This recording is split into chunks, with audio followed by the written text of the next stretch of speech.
Yes, good morning student. Yesterday we have discussed why did the Soviet Union disintegrate. कि Soviet Union's disintegration Soviet Unions का क्यों हुआ?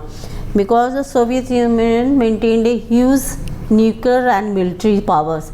कि सबसे ज़्यादा जो सोवियत यूनियन ने अपनी न्यूक्लियर एंड जो मिलिट्री पावर थी उसको इंक्रीज़ किया और इससे क्या हुआ, it led to huge burden on its economics. इससे बहुत बड़ा बर्डन उसकी इकोनॉमिक्स पे पड़ा और इससे जो था मोस्टली द ऑर्डिनरी सिटीजन्स जो थे वो इससे निगलेक्टेड हुए। एंड सेकंड क्या था, सेकंड जो था इसमें द कम्युनिस्ट पार्टी मोस्टली जो है ruled 17 years and that party was not accountable to the people. वो लोगों के लिए अकाउंटेबल्स नहीं थी, लोगों का ध्यान नहीं देती थी। तो मेन रीज़न इसका डिसइंटीग्रेशन का सेकंड रीज़न ये भी था। और इसके अलावा जो थर्ड वन जो था गॉर्बेचोव जो promise the people the social reforms, जो गॉर्बेचोव था उसने इनको प्रॉमिस किया था कि हम इनमें रिफॉर्म्स लाएंगे और उसका जो रिफॉर्म्स था that reforms moved too fast, बहुत तेज़ था। इसलिए मोस्टली जो पीपल जो थे उससे जो लोग थे ऑर्डिनरी सिटीजन उसके उनसे उनको कोई भी बेनिफिट नहीं मिला। और इससे अलावा जो मेजर रीज़न जो था for the collapse of the Soviet Union का major reason that was the nationalism and sovereignty. कि लोगों में एक नेशनलिटी की भावना आ चुकी थी, एक सॉवरेनिटी की भावना आ चुकी थी। तो मेन रीज़न जो था ये था डिसइंटीग्रेशंस का, कि लोगों में नेशनलिज्म और सॉवरेनिटी का मीन्स था कि वो किसी भी बाहर की कंट्री के इंटरफेरेंस अपनी कंट्री में नहीं चाहते थे। और ये मेन रीज़न थे उनका disintegration of the Soviet Union. And what were the consequences of the disintegrations, कि इन डिसइंटीग्रेशंस के क्या परिणाम जो थे वो क्या जो इस डिसइंटीग्रेशंस के परिणाम निकले। इसमें मेन ये था, फर्स्ट जो था कि इसमें end of the cold war confrontations, जो इनमें कॉन्फ्रेंस्टेशंस जो टू ब्लॉक्स थे इनमें यूएसए एंड यूएसएसआर, जो टू ब्लॉक्स थे इनमें जो मेन वो था आइडियोलॉजिकल डिफरेंसेस था। और उस आइडियोलॉजीज में एक सोशलिस्ट था, दूसरा कैपिटलिस्ट था। तो वो ये इसी होड़ में लगे रहते थे कि हु वाज बेटर, कि दोनों में कौन बेटर है, सोशलिस्ट पैटर्न या कैपिटलिस्ट पैटर्न जो है बेटर है। इसलिए जो है तो and of the cold war means disintegration of the Soviet union से क्या हुआ कि इसमें that issue was not anymore, कि वो इशू ही फिर वो बाद में वो इशू ही नहीं रहा, जिसके लिए आइडियोलॉजिकल इशू जो है वो disintegration of the Soviet union से वो जो है ख़त्म हो गया। और सेकेंड जो था the end of the cold wars made the end of the arms race. इसमें मेन जो था दोनों टू ब्लॉक्स जो थे इनमें आर्म रेसेस थी, कि क्या अपने आप को एक होड़ लगी हुई थी कि इसके जो जितने भी हथियार हैं, वेपन्स हैं, न्यूक्लियर पावर्स उसको बढ़ाना। तो जब disintegration of the Soviet Union हो गया तो इससे क्या हुआ, एंड हो गया इसका और एस्टैब्लिश पीस, एक शांति जो थी वो स्थापित हुई।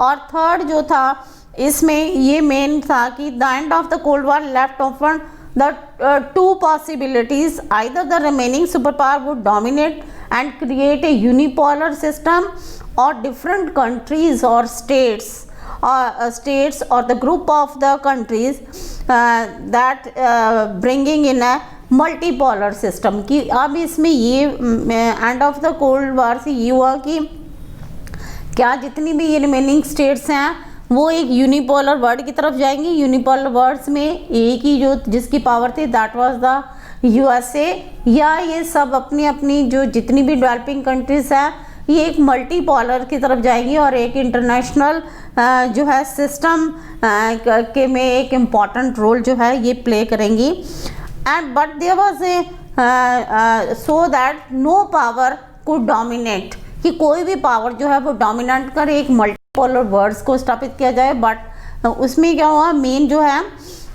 इसमें सबसे मेन जो है यूएस जो था वो became the sole bars in the capitalist economy was sole powers and there was the capital economic was dominating. उसमें मल्टीपोलर वर्ल्ड्स की तरफ ना जाकर एक यूएसए जो था वो एक सुपर पावर जो था, सोल सुपर पावर जो बन गया, और इसमें कैपिटलिज्म को ही उसने ज़्यादा बढ़ावा दिया। और इसकी वजह से जो डोमिनेंस किसका होता कि इसमें मेनली जो डोमिनेंस था वो कैपिटलिस्ट इकोनॉमिक्स का डोमिनेंस हुआ।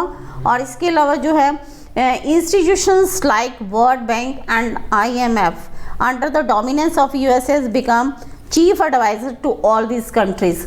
कि इसमें मेन किसका रोल था, जो वर्ल्ड बैंक है और IMF है, उसमें जब डोमिनेंस सुपर पावर जो था वो US बन गया, तो उसमें डोमिनेंस US का हो गया। और डोमिनेंस US का होने की वजह से जितनी भी वर्ल्ड बैंक और इंस्टीट्यूशन, वर्ल्ड बैंक, IMF, जितने भी इंस्टीट्यूशंस थे वो किसके अंडर आ गए, under the dominance of US के अंडर आ चुके थे।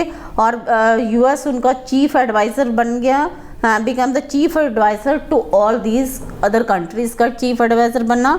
और इसी वजह से जो है that give the funds and loans for their transitions to the capitalism.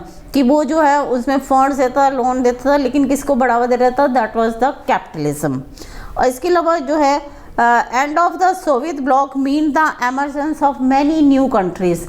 जब end of disintegration of the Soviet Union हो गया तो उसके में बहुत सारी जो थी न्यू कंट्रीज़ ने इससे जन्म लिया। और many other state specially the Baltic and East European state wanted to join the European Unions and the NATOs. जितनी भी इनकी स्टेट्स थी वो मोस्टली जो है या तो यूरोपियन यूनियंस को ज्वाइन करना चाहती थी, या जो USA की ऑर्गेनाइजेशन नेटो थी उसको ज्वाइन करना चाहती थी। और Central Asian republic also wanted to continue their intimate ties with Russia while paving for closer ties with US, China, Western Europe and other states। जितनी भी ये कंट्रीज थी वो एक ही के साथ अटैच होना नहीं चाहती थी। जैसे कि सेंट्रल एशियन रिपब्लिक जो है वो रशिया के साथ भी अपना रिलेशंस कंटिन्यू रखना चाहती थी, लेकिन दूसरी तरफ जो है वो US, China and western Europe and other states के साथ भी जो है अपना जो है एक रिलेशन जो है अच्छा रखना चाहती थी। And the collapse of the bipolarity they have witnessed to emergence of the new players each with their own identity, interest, economic and political problems. जब इसमें क्लैप्स ऑफ द बाइपोलैरिटी का क्लैप्स हुआ, क्लैप्स ऑफ द बाइपोलैरिटी में क्या है कि there was two blocs, that was the USA and USSR, दो ही blocks थे। तब इसका जो है बाइपोलैरिटी वर्ड था। जब एंड ऑफ द बाइपोलैरिटी हो गया और disintegration of the Soviet union हुआ तो उसके बाद जो था बहुत सारी जो जितनी भी स्टेट्स थी वो बहुत सारी न्यू स्टेट्स आ गई और उनकी अपनी आइडेंटिटी थी, अपने इंटरेस्ट थे, अपनी इकोनॉमिक एंड पॉलिटिकल प्रॉब्लम्स थी। ये जो सारे जो हैं इसमें कॉन्सिक्वेंस ऑफ द डिसइंटीग्रेशंस में है। And tomorrow we will discuss the shock therapies. Thank you.